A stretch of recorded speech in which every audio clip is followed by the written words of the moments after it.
June 4th, 1943, Railroad Street, Mexia, Texas.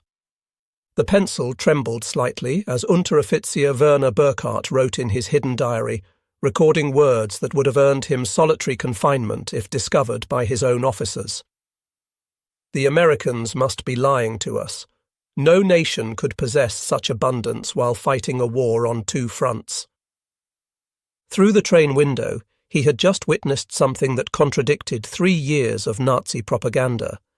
Electric lights blazed from every farmhouse, every street corner, every shop window, an endless constellation of electricity stretching across the Texas plains at 10 o'clock at night. In Germany, blackout regulations had plunged the Reich into darkness since 1940. Even before the war, rural electrification reached barely 20% of German farms. Yet here, in what Nazi propaganda had described as a decadent, collapsed America, electricity flowed like water. 1,850 veterans of Erwin Rommel's Afrika Korps stepped down from the passenger train, not cattle cars, not freight wagons, but cushioned Pullman coaches with dining services and sleeping berths. The entire population of Mexia had turned out to witness their arrival. What none of them knew was that this moment would trigger the most profound psychological transformation in modern POW history, a systematic demolition of Nazi ideology through the sheer display of American industrial capacity. The mathematics of Allied victory were being written not in battle plans, but in production statistics that would soon shatter every assumption these soldiers carried about their enemies, their homeland, and their cause. The collapse had begun on May 13, 1943, in Tunisia. General Jürgen von Arnim, Rommel's replacement, surrendered along with approximately 250,000 to 275,000 German and Italian soldiers. The numbers varied as scattered units continued surrendering over several days. The Wehrmacht's most experienced desert fighters, men who had driven the British back to Egypt, who had earned the grudging respect of Montgomery himself, were suddenly prisoners. Among them was Hauptmann Friedrich Radke, holder of the Iron Cross First Class, veteran of the France campaign, wounded twice in North Africa. His diary, discovered decades later in the National Archives, would provide historians with the most detailed account of the psychological impact of American captivity on German soldiers. The journey from defeat to revelation began in the port of Oran, Algeria. As Radke and 30,000 other POWs waited in makeshift camps for transport ships, American efficiency was already beginning to crack their preconceptions. The U.S. Army processed thousands of prisoners daily, with an organizational precision that exceeded anything the Wehrmacht had achieved, even at the height of its power. Identity cards photographed and filed, medical examinations completed, inoculations administered, Geneva Convention rights explained in fluent German by American officers who had been trained specifically for this moment. But the first real shock came with the food.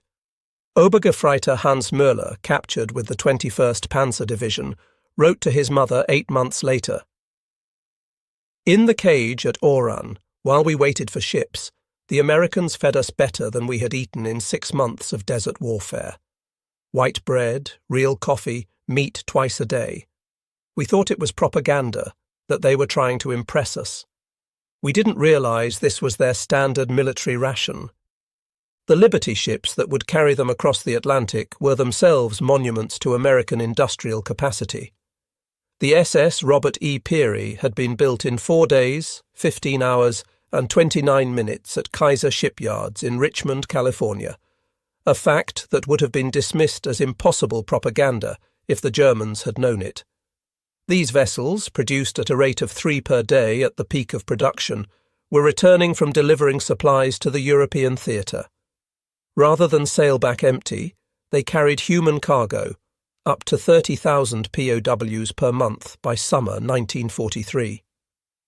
The 2-week Atlantic crossing in July 1943 provided the second phase of psychological demolition.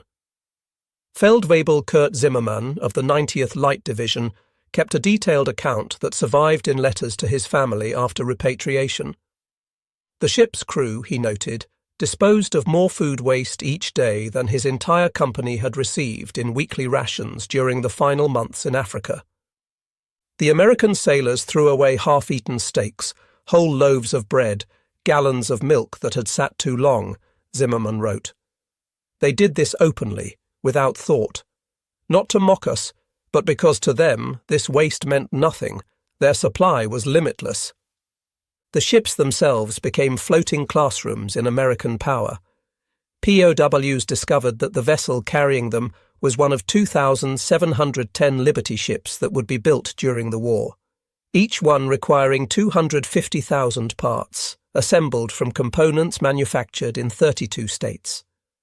The engines, they learned from talkative American guards, were built in 3 separate factories, each producing 900 horsepower cylinders that were then assembled in ports that had barely existed 2 years earlier.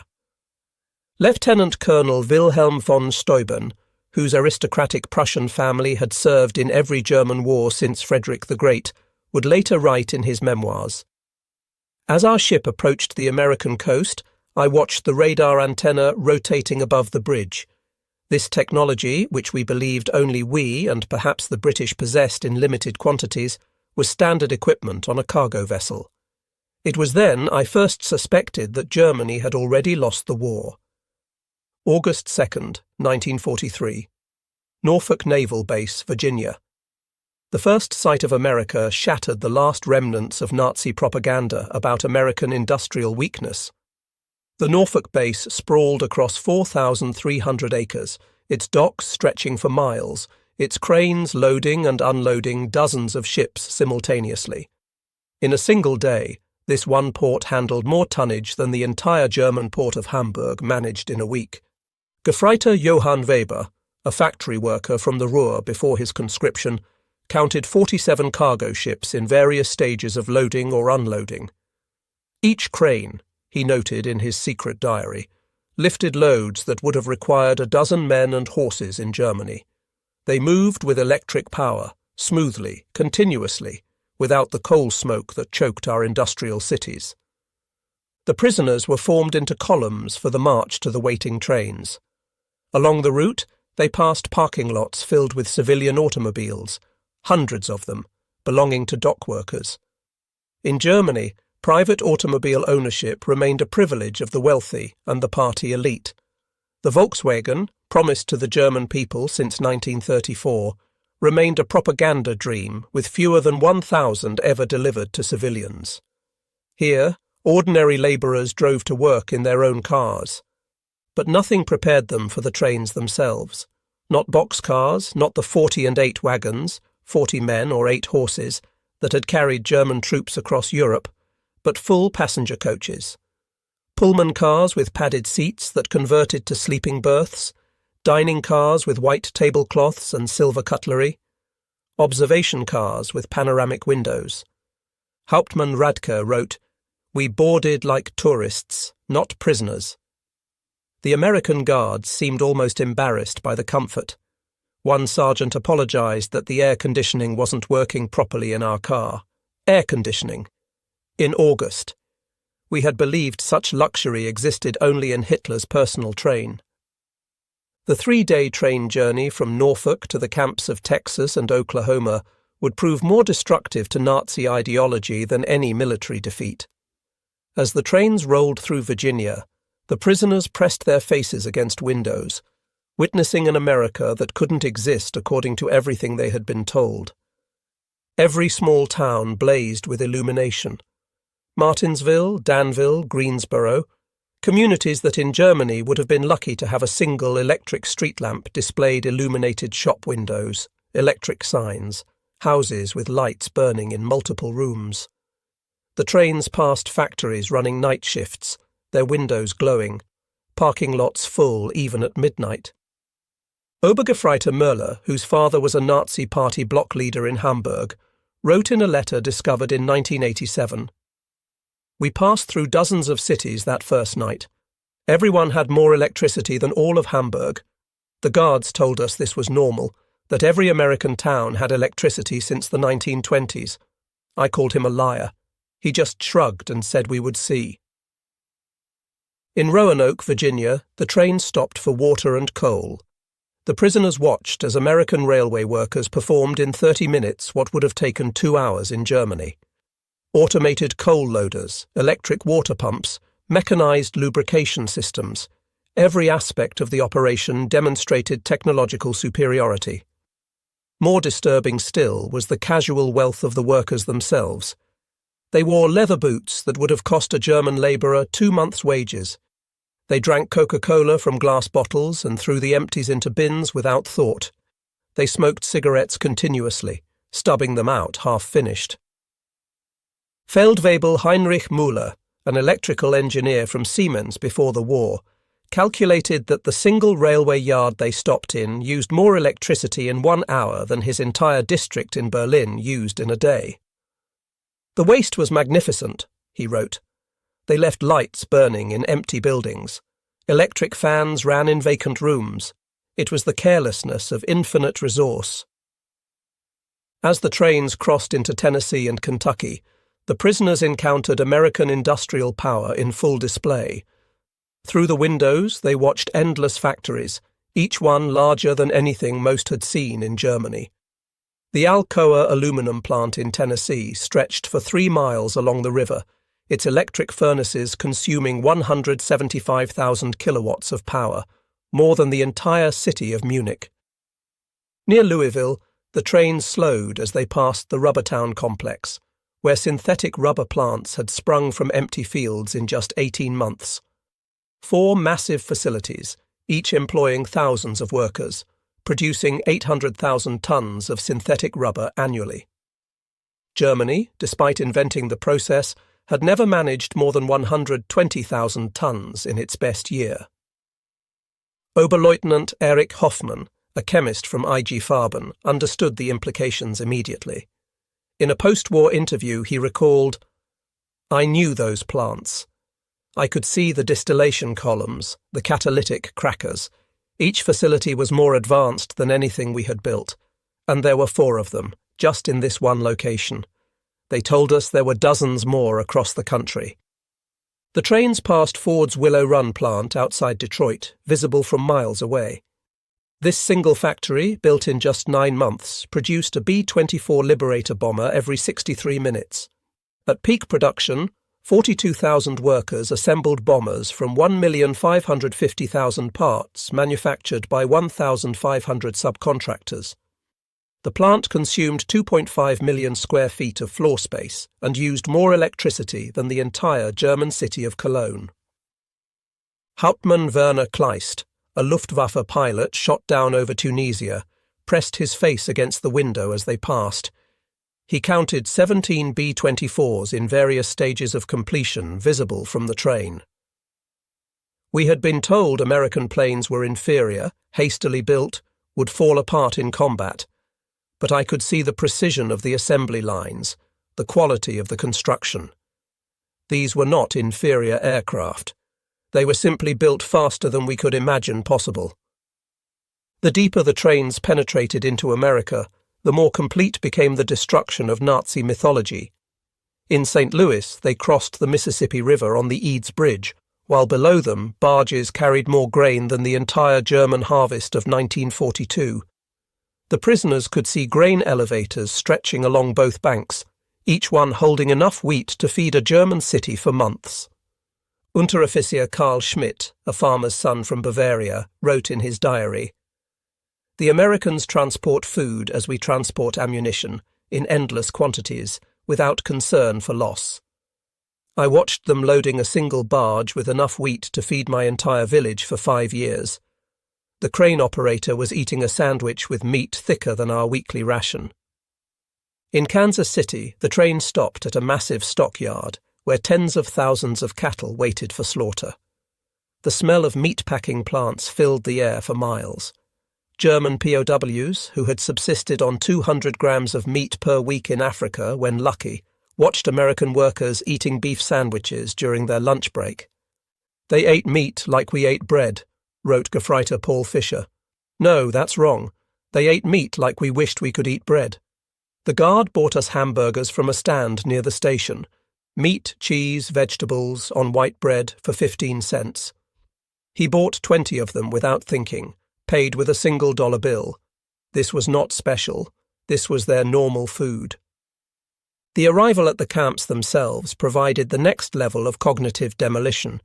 Camp Hearn, Texas, built in just 4 months, housed between 3,000 and 4,800 prisoners in conditions that exceeded what most had known as civilians. Wooden barracks with electric lights, flush toilets, hot showers, and steam heat. Each building constructed with more lumber than entire German villages possessed. The camp hospital astounded the medical personnel among the prisoners. Oberarzt, Lieutenant Colonel, Dr. Friedrich Bauer, Chief Surgeon of the 164th Light Division, found himself in a facility better equipped than most German civilian hospitals. X-ray machines, surgical equipment, pharmaceutical supplies that had been unavailable in Germany since 1941, all standard provision for enemy prisoners. They had penicillin, Dr. Bauer would later testify, this miracle drug that we had only heard rumours about. They used it freely, even on prisoners with minor infections. German soldiers were dying for want of basic sulfur drugs, and the Americans were giving us their most advanced medicine without hesitation. The camp kitchen became another classroom in American prosperity. Prisoners assigned to cooking duties discovered walk-in refrigerators, electric mixers, automated dishwashers, and gas ranges that could prepare meals for 5,000 men. The daily ration included fresh milk, eggs, meat, vegetables, and white bread, quantities that German civilians hadn't seen since 1939. Feldwebel Otto Krebs, a former hotel chef from Munich, wrote, "Today we threw away more food than my family has seen in 3 years. Not spoiled food, simply excess. The American regulations require we prepare 10% more than needed to ensure every prisoner receives full rations. The surplus is discarded. I wept as I threw perfectly good bread into the garbage."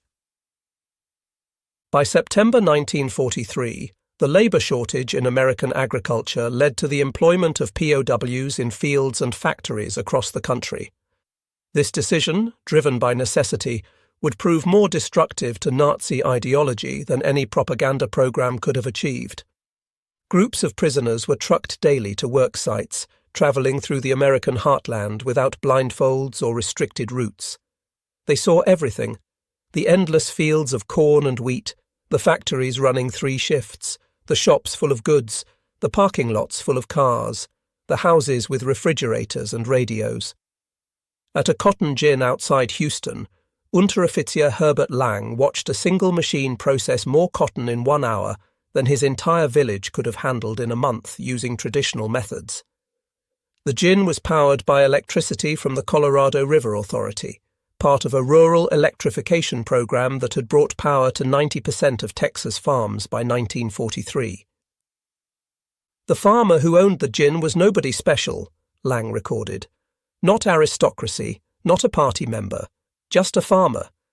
Yet he had electricity, running water, a truck, a car, and a tractor.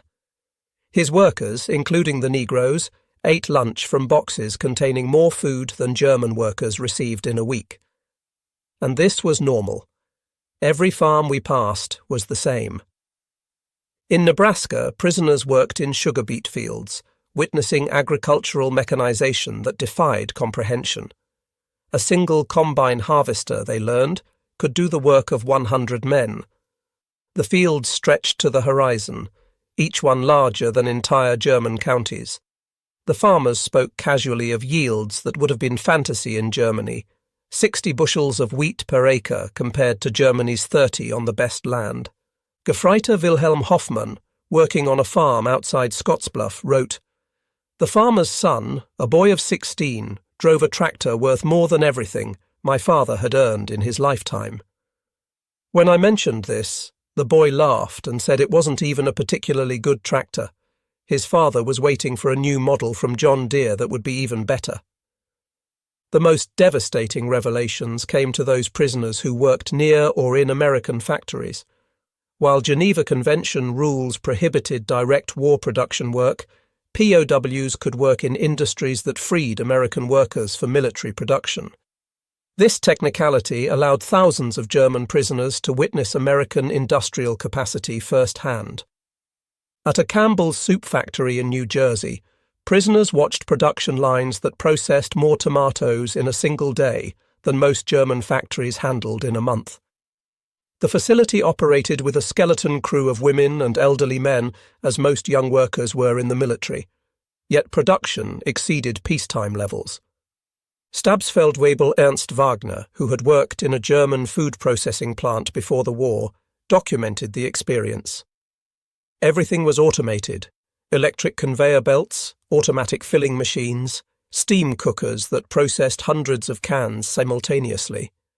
One elderly woman monitored controls that managed what would have required 50 workers in Germany. She did this while listening to a radio and drinking coffee. Near Detroit, prisoners unloading coal at a power plant gained glimpses of the automotive industry's conversion to war production. The River Rouge complex, visible across the water, employed 100,000 workers producing jeeps, aircraft engines, and tanks. The plant consumed 1.5 million kilowatts of electricity daily, more than the entire city of Hamburg. "We could see the parking lots," wrote Obergefreiter Franz Kellner. "Thousands of cars belonging to workers. Workers. In Germany, even our officers rarely owned cars. Here, factory workers drove to work. The guard told us many workers owned 2 cars, one for work, one for family use. We thought he was mocking us." By winter 1943, the cumulative impact of these observations was producing what American intelligence officers called ideological collapse syndrome among the prisoners. The Special Projects Division, the secret re-education program run by the Provost Marshal General's office, documented increasing numbers of prisoners requesting access to American newspapers, books, and educational materials. Major Paul Neuland, a member of the monitoring team, reported in December 1943. "The prisoners no longer argue when shown production statistics. They have seen too much. The most fanatical Nazis have become quiet.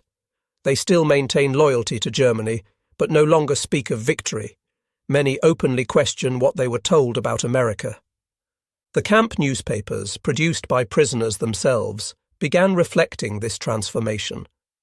Der Ruf, the Call, published at Fort Kearny, Rhode Island, gradually shifted from defiant nationalism to discussions of democracy, economic systems, and post-war reconstruction.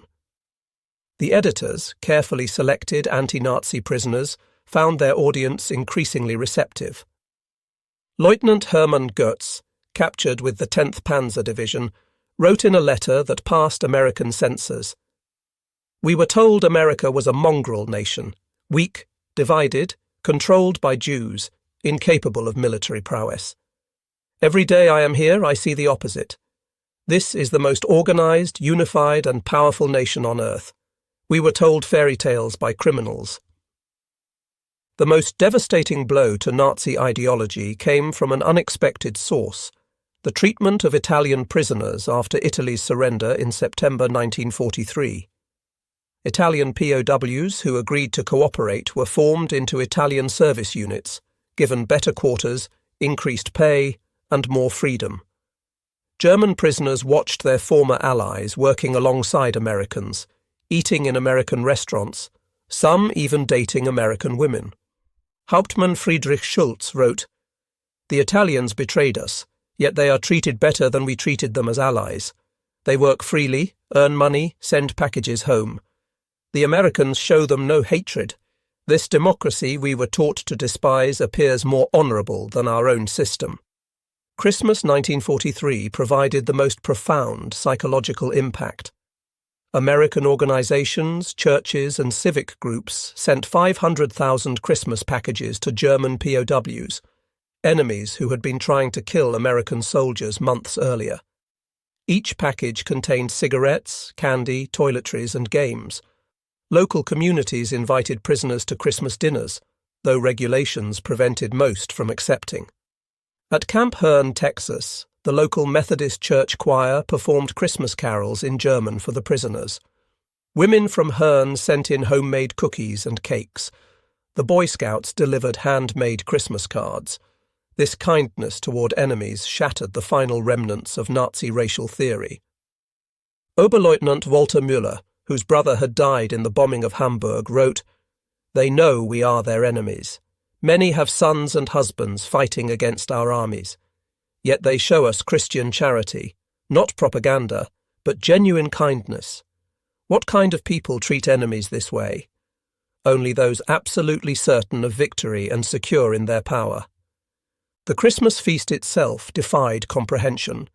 Turkey, ham, mashed potatoes, gravy, vegetables, pies, ice cream, quantities of food that Germany hadn't seen since before the First World War.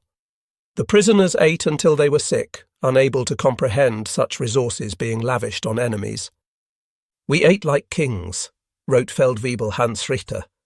"Better than German generals eat, better than party leaders." And this was not special. The guards told us this was a normal American Christmas dinner, that every American family was eating the same meal. If they can feed prisoners this way, what must their own soldiers eat? By early 1944, over 40,000 German prisoners were enrolled in educational programs. They studied English, American history, mathematics, and sciences. The University of Chicago provided correspondence courses. Stanford University sent professors to lecture on democracy and economics. The thirst for knowledge was insatiable. Prisoners who had been told Americans were cultureless barbarians discovered libraries with millions of books, universities that welcomed all social classes, scientific research that led the world. They read American newspapers freely, comparing multiple viewpoints, something impossible in Nazi Germany. Hauptmann Dr. Wilhelm von Braun, a physicist conscripted from the Kaiser Wilhelm Institute, attended lectures on atomic physics at Camp Shelby. He later wrote, "American professors, including Jewish refugees from Germany, taught us without hatred. They spoke of science as universal, belonging to all humanity.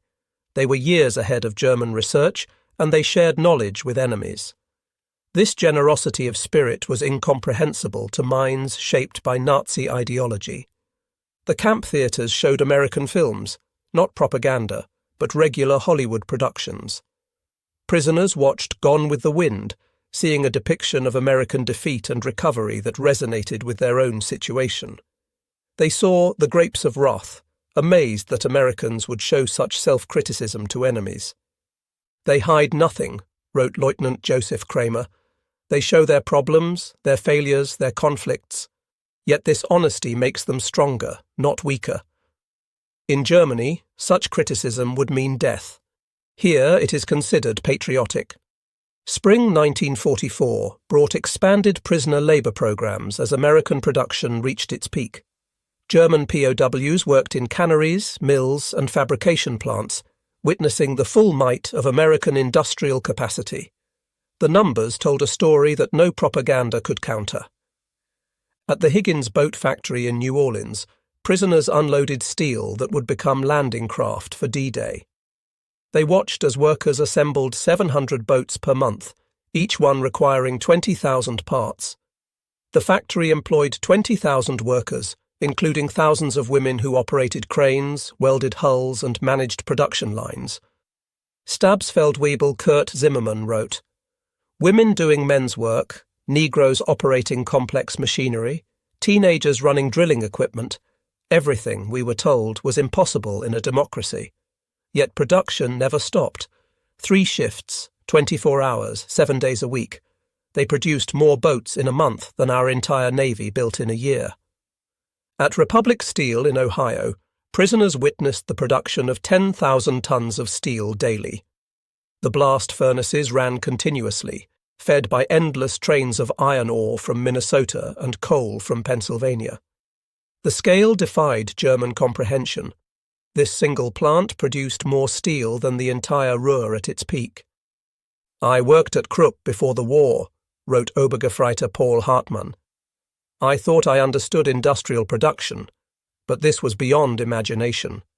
They wasted more steel in spillage than we could produce. The workers complained about overtime while producing quantities we couldn't achieve with slave labour and double shifts. The summer 1944 harvest provided the final demolition of Nazi propaganda about American weakness. German prisoners worked across the Midwest, witnessing agricultural production that could feed the world. In Kansas, they watched wheat harvests where single farms produced more grain than entire German provinces. Combines moved across fields like ships across an ocean of gold, each one harvesting 100 acres per day. The grain elevators they filled could hold more wheat than Germany imported in an entire year. Unteroffizier Franz Weber, a farmer from East Prussia, wrote, "One American farmer with machinery does the work of 100 German farmers. They showed me aerial photographs of the wheat fields, thousands of square miles of grain. They could lose half their harvest and still have more than all of Europe combined." In California's Central Valley, prisoners picked fruit in orchards that stretched beyond the horizon. They watched as perfectly good fruit was discarded for minor blemishes, fruit that would have been treasured in Germany. Entire crops were sometimes ploughed under to maintain prices, a concept that caused psychological breakdown among prisoners from hunger-ravaged Germany. "They destroyed food to keep prices stable," wrote Gefreiter Otto Schulz. "Mountains of oranges bulldozed into pits because they had too many. We begged to be allowed to send them to Germany, to our families. The guards were sympathetic, but explained it was impossible. The waste was strategic, proof of unlimited resources." June 6, 1944. When news of the Normandy invasion reached the camps, German prisoners experienced their final ideological collapse. The scale of the operation, 6,000 ships, 11,000 aircraft, 150,000 men in the first wave, demonstrated American organizational capacity beyond Nazi Germany's wildest dreams. Prisoners at Camp Shelby watched newsreels of the invasion within days. They saw the endless streams of ships, the artificial harbours, the supply system that delivered 15,000 tons daily across open beaches. They watched their homeland being crushed by the very nation they had been told was too weak to fight. Oberst Friedrich von Steuben wrote, "We knew then that everything was lost, not just the war, but the entire Nazi project.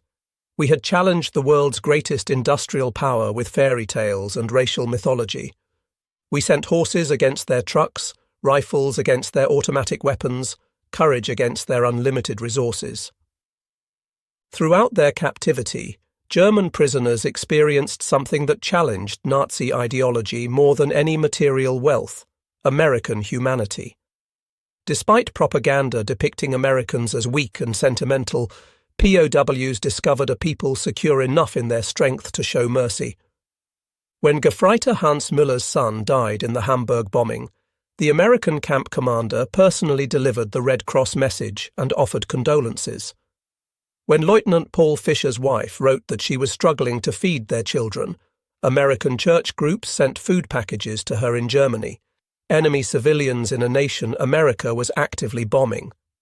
They separated the German people from the Nazi regime, wrote Hauptmann Otto Kleist. They said they were fighting Hitler, not Germans. This distinction, which seemed like propaganda, proved genuine. They prepared us to rebuild Germany after the war, not to destroy it. The medical treatment particularly affected prisoners. German doctors worked alongside American medical staff, learning new techniques, using advanced equipment. Prisoners received operations that would have been available only to the elite in Germany. Mental health treatment, virtually unknown in the Wehrmacht, was provided to traumatized soldiers. Dr. Friedrich Bauer wrote, "They treated attempted suicides with counseling, not punishment. Prisoners with mental breakdowns received therapy, not beatings. This humanity toward enemies revealed a strength we never understood, the confidence of true power." By March 1945, the secret re-education program had produced remarkable results. Over 25,000 prisoners had volunteered for democracy courses. The camp newspapers published articles about constitutional government, free markets, and civil rights. discussion groups debated Germany's future after the war. The programme's success exceeded all expectations. Prisoners who had arrived as fanatical Nazis were writing essays about democratic reconstruction. Officers who had sworn oaths to Hitler were planning how to implement American agricultural methods in post-war Germany. "We became missionaries for democracy," admitted Oberst Hermann Göring, no relation to the Reichsmarschall, in a 1975 interview. "Not through coercion or propaganda, but through observation. We saw it work. We saw ordinary people living better than German aristocracy. We wanted that for Germany." The transformation was so complete that American authorities worried about prisoners being too enthusiastic about American ways. Some requested to stay in America after the war. Others married American women they met through prison correspondence programs. Thousands would eventually emigrate to America in the 1950s. April 1945 brought the final revelation. As American forces liberated concentration camps in Germany, the footage was shown to German POWs. Many refused to believe it initially, claiming it was propaganda. But the evidence was overwhelming. Testimony from American soldiers, photographs, newsreels, and eventually letters from Germany confirming the horror. The psychological impact was devastating. Men who had maintained some pride in German honor despite military defeat now faced the complete moral collapse of their nation. Everything they had fought for was not just defeated, but evil. Hauptmann Walter Schmidt wrote the most eloquent summary. "We thought we were warriors for a great cause. We discovered we were tools of criminals. We believed we were bringing civilization to inferior peoples. We found that we were the barbarians. The Americans we called weak and decadent showed us what civilization actually meant." As the war ended in May 1945, German POWs faced repatriation with mixed emotions. They had witnessed an America that contradicted everything they had believed. They had eaten better as prisoners than as soldiers. They had been treated with more dignity by enemies than by their own government. The last months of captivity were spent preparing for return to a destroyed Germany. American authorities provided vocational training, agricultural education, and political instruction. Prisoners learned about the Marshall Plan before it was announced, understanding that America would rebuild rather than punish Germany. "They prepared us to rebuild our country," wrote Oberst Friedrich von Steuben. "They gave us skills, knowledge, hope. They transformed defeated soldiers into future citizens." This generosity from victors was incomprehensible to minds shaped by Nazi vindictiveness. Between 1945 and 1946, 371,683 German POWs were repatriated from American camps. They returned to a Germany divided, destroyed, and destitute. But they brought with them something precious: knowledge of how a democratic industrial society functioned. The German POWs who experienced American prosperity became unwitting agents of transformation in post-war Germany. They had seen industrial efficiency, agricultural productivity, and democratic prosperity. They knew reconstruction was possible because they had witnessed a society that had achieved it. Many former POWs rose to prominence in West Germany's reconstruction. Hans Kroll, prisoner at Camp Shelby, became West German ambassador to the United States. Walter Hallstein, who taught classes at Camp Como, became president of the European Commission. Rüdiger von Wechmar, held at Camp Herne, served as German permanent representative to the United Nations. Eduard Ackermann, prisoner at Fort Robinson, became a leader in German agricultural reform. They brought American methods to German industry, American efficiency to German agriculture, and American democratic ideals to German politics. The economic miracle of the 1950s was built partly on knowledge gained in American prison camps. "We learned that prosperity came from freedom, not conquest," Hans Kroll wrote in his memoirs. "We saw that democracy created wealth, that diversity brought strength, that treating workers well increased production. These lessons, learned as prisoners, shaped the new Germany." Historians have called the German POW experience in America one of the most successful re-education programs in history. Without coercion, without propaganda in the traditional sense, American industrial might and democracy converted hardened Nazis into future democratic citizens. The program succeeded because it relied not on words but on observation. Prisoners saw American society functioning at peak efficiency while treating enemies with dignity. They witnessed industrial capacity that made German production look primitive. They experienced a standard of living that exposed Nazi promises as fantasies. Dr. Arnold Kramer, the leading historian of German POWs in America, concluded, "America won the propaganda war not through clever messages but through sheer reality. Every full meal, every electric light, every working toilet was an argument against Nazism. The POWs were converted by prosperity." The statistics support this assessment. Of the 371,683 German POWs held in America, fewer than 1% attempted escape, with only 2,222 total attempts recorded. Post-war surveys showed that 95% rated their treatment as good or excellent. Most remarkably, thousands maintained correspondence with American families for decades after the war. In 1985, on the 40th anniversary of the war's end, surviving German POWs held a reunion in Austin, Texas. Over 500 former prisoners returned to America, many bringing their families to show them where their transformation had begun. Former Obergefreiter Hans Wecker, who had been held at Fort Robinson, Nebraska, and later returned to become a physician in Georgetown, Maine, spoke at the reunion. Life in the camps was a vast improvement for many of us who had grown up in cold water flats in Germany. We discovered running water, central heating, and abundant food. But more than that, we discovered dignity. Former Stabsfeld-Weibel Kurt Meyer, who had worked on farms in Iowa, added, "The farmers treated us not as enemies, but as young men far from home. They shared their meals, their knowledge, sometimes their homes.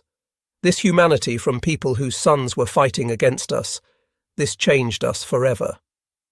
At the 1985 reunion dinner, former Oberst Hermann Goetz, then 78 years old, delivered the keynote address that captured the essence of the transformation. "We came to America as enemies, as Nazis, as believers in a lie. We left as friends, as Democrats, as men who had seen the truth. America showed us that strength comes not from conquest, but from production, not from hatred, but from diversity, not from tyranny, but from freedom. We witnessed the arsenal of democracy at full production. We saw farmers who produced food for the world, workers who built the tools of victory, and citizens who treated enemies with dignity. We learned that America's true weapon was not its bombs or tanks, but its inexhaustible capacity for creation and its unshakable confidence. We returned to Germany with a mission to build a society that could create rather than destroy, that could prosper through peace rather than war. The Germany that rose from the ashes was built on lessons learned in American prison camps. We, who came as conquerors, left as students. To America, from your former enemies, now your friends, thank you for showing us the way." The auditorium erupted in standing ovation, Americans and Germans together, former enemies united in recognition of a transformation that had seemed impossible when those first trains rolled into Texas in June 1943. The magnitude of the German POW experience in America can be measured in stark statistics that reveal both the scale of the operation and its remarkable success. Camp infrastructure. Over 500 camps across 45 states, every state except Nevada, North Dakota, and Vermont. 175 main camps with 325 branch camps. Camps built to house from 250 to 12,000 prisoners each. Construction completed in average of 90 days per camp. Prisoner population, 371,683 German POWs, part of 425,871 total Axis POWs. Peak population in May 1945, average of 20,000 new arrivals monthly in 1943, 30,000 monthly after D-Day, 60,000 monthly in final months of war.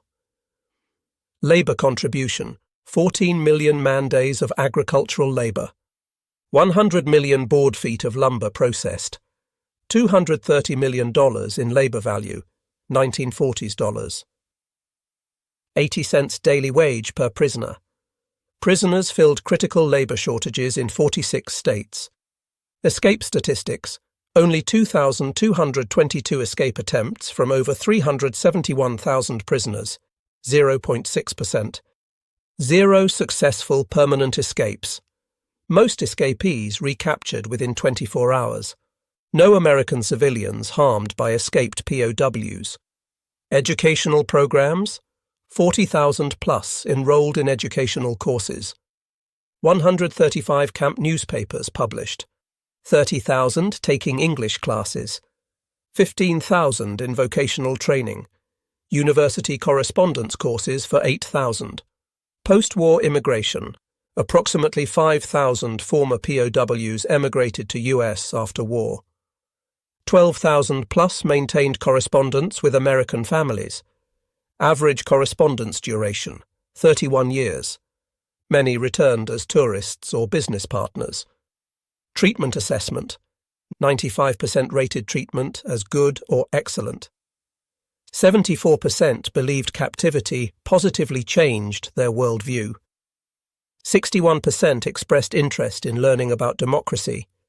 Less than 10% maintained strong Nazi beliefs by 1945. The German POWs who experienced American industrial might didn't just witness history, they were transformed by it. Their captivity became education, their defeat became enlightenment, and their imprisonment became liberation from the ideological chains of Nazism. In the end, America's greatest victory was not on the battlefield, but in the prison camps, where overwhelming evidence of democratic prosperity accomplished what armies could not: the complete transformation of enemy minds. The POWs had arrived believing in German superiority and American weakness. They left knowing the truth. American industrial might was not just overwhelming, it was incomprehensible to minds shaped by scarcity and tyranny. The trains that had brought them into captivity in 1943 had carried warriors of the Third Reich. The ships that returned them to Germany in 1946 carried architects of democracy. They had seen the future, and it worked. Their story stands as testament to a profound truth. The most powerful weapon in America's arsenal was not military might, but the simple, overwhelming evidence of a free society's capacity to create abundance. The German POWs were stunned by American industrial might, but ultimately they were converted by it. In their transformation lay the seeds of Europe's post-war redemption and the final defeat of the Nazi dream. They returned to Germany not as defeated enemies, but as witnesses to what free societies could achieve. The economic miracle that transformed West Germany in the 1950s was built on foundations laid in American prison camps, where enemy soldiers learned that prosperity came not from conquest, but from freedom, not from racial superiority, but from human dignity, not from totalitarian control, but from democratic cooperation. The German POWs had arrived in America expecting to find a weak, divided nation on the verge of collapse. Instead, they discovered an industrial colossus of unlimited power and surprising humanity. They had come as prisoners of war, but left as witnesses to the arsenal of democracy at its absolute peak. In their awe at American abundance lay the psychological seeds of the Atlantic Alliance, the Marshall Plan, and the democratic reconstruction of Germany.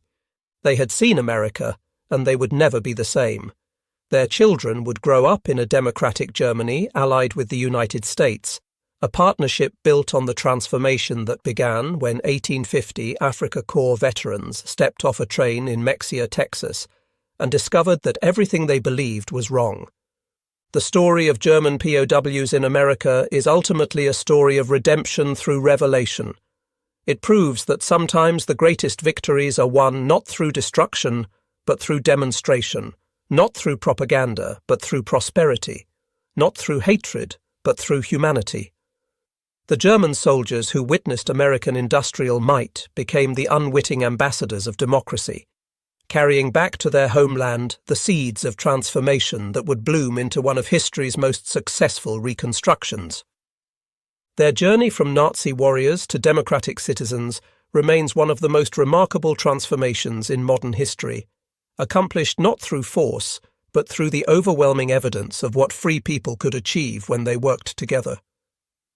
In the end, that was America's secret weapon, not just the ability to produce more tanks and planes than any nation in history, but the capacity to transform enemies into friends through the simple power of example.